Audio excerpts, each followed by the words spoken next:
हाय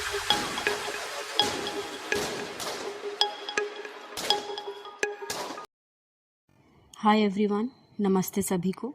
तो आप लोगों का स्वागत है मेरे चैनल इंडियन स्टोरी टेलर में।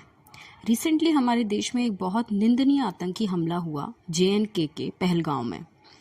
आइए जानते हैं पहलगाम टेरर अटैक के बारे में एक ब्रीफ रिपोर्ट।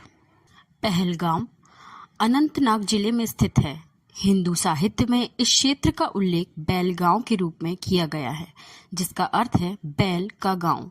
यह इंगित करने के लिए कि हिंदू भगवान शिव ने अमरनाथ के रास्ते में अपने बैल को कहाँ छोड़ा था और तदनुसार अमरनाथ यात्रा भी इस क्षेत्र से शुरू होती है। हर साल लाखों श्रद्धालु बाबा बर्फानी के दर्शन के लिए यहाँ पहुँचते हैं। तो दिन था 22 अप्रैल 2025। समय था दोपहर के 2:30 बजे। पहलगाम में बहुत सारे पर्यटक देश के अलग अलग कोने से गर्मियों में घूमने के लिए आए हुए थे। जैसा कि हम जानते हैं कि ये प्रसिद्ध पर्यटक स्थल है जिसे मिनी स्विट्जरलैंड भी कहा जाता है। एग्जैक्ट नंबर तो नहीं बताया जा सकता, पर उस समय लगभग 1000 टूरिस्ट और 200 सर्विस प्रोवाइडर्स उपस्थित थे बैसारन वैली में। बैसारन चारों तरफ से खूबसूरत पाइन ट्रीज से घिरा हुआ है और 2:30 बजते ही इन पाइन ट्रीज की 3 तरफ से जम्मू एंड कश्मीर पुलिस की यूनिफॉर्म पहने 5 से 6 लोग वैली के बीच की तरफ आते हैं। इन लोगों के हाथों में AK-47, M4 कार्बाइन्स असॉल्ट राइफल्स थे। उन लोगों ने टूरिस्ट से बातें करी, उनसे उनका धर्म पूछा, हिंदू धर्म वालों पर FIRE किया। जैसे ही गोलियों की आवाज़ें आईं तो लोग दूर थे, उन्हें कुछ समझ नहीं आया, परंतु वो लोग घबरा गए और वहाँ से सुरक्षित निकलना चालू हो गए। कुछ लोग पेड़ों के पीछे छुपे, कुछ भागे, लेकिन सभी लोग इतने खुश नसीब नहीं थे। दुखद बात यह है कि इस भीषण घटना में कम से कम 26 लोगों की जान चली गई तथा 20 से अधिक लोग घायल हो गए। ये सब कैजुअलिटीज सिविलियंस थे जो अलग अलग इंडियन स्टेट से बिलोंग करते थे। एक व्यक्ति नेपाल से भी था। इन 26 लोगों में ये 3 लोग भी थे, जिसमें कि लेफ्टिनेंट विनय नरवाल जो कि भारतीय नौसेना अधिकारी थे, वो अपने हनीमून पे आए थे। मनीष रंजन पश्चिम बंगाल के एक खुफिया ब्यूरो अधिकारी अपने परिवार के साथ छुट्टी पर आए थे।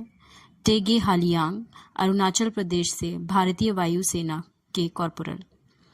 इसके अलावा सैयद आदिल हुसैन शाह पहलगांव का एक स्थानीय पोनी का मालिक, जिसने पर्यटकों की सुरक्षा करने के लिए कोशिश की थी।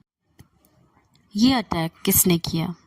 रिपोर्ट्स के मुताबिक ये attack TRF the resistance front लश्कर ए तैयबा के एक शाखा ने किया। रिपोर्ट्स की माने तो उन्होंने अटैक के पहले इस जगह की रेकी भी करी कि यहाँ आने के लिए सबको या तो पैदल आना पड़ता है या पोनी यानी खच्चर की मदद से पहुँचना पड़ता है।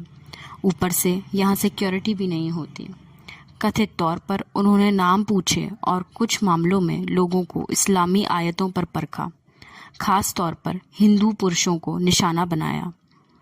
कई पीड़ितों को बहुत करीब से गोली मारी गई, जिसमें सिर पर गोली भी शामिल थी। लगभग 20 मिनट तक घूमते रहे और गोलीबारी करते रहे, फिर जंगलों में गायब हो गए। बैसारन घाटी का चयन यह दर्शाता है कि हमलावरों ने अधिक संख्या में गैर स्थानीय नागरिकों वाली जगह को लक्ष्य बनाया था, ताकि अधिकतम हाथाहाथ हो और व्यापक भय पैदा हो। इसका कारण क्या है? क्या वहाँ पर गवर्नमेंट का डेवलपमेंटल प्रोग्राम करना, टूरिस्ट को बढ़ावा देना, रोजगार बढ़ाना, अटल टनल बनाना, इंफ्रास्ट्रक्चर बनाना, मैन्युफैक्चरिंग, या फिर आर्टिकल 370 का हटाना? राष्ट्रीय जांच एजेंसी जमीनी रिपोर्ट तैयार कर रही है, फोरेंसिक साक्ष्य इकट्ठे कर रही है और गवाहों से पूछताछ कर रही है। देखना होगा कि भारतीय गवर्नमेंट इस पर कैसे कड़े कदम उठाती है।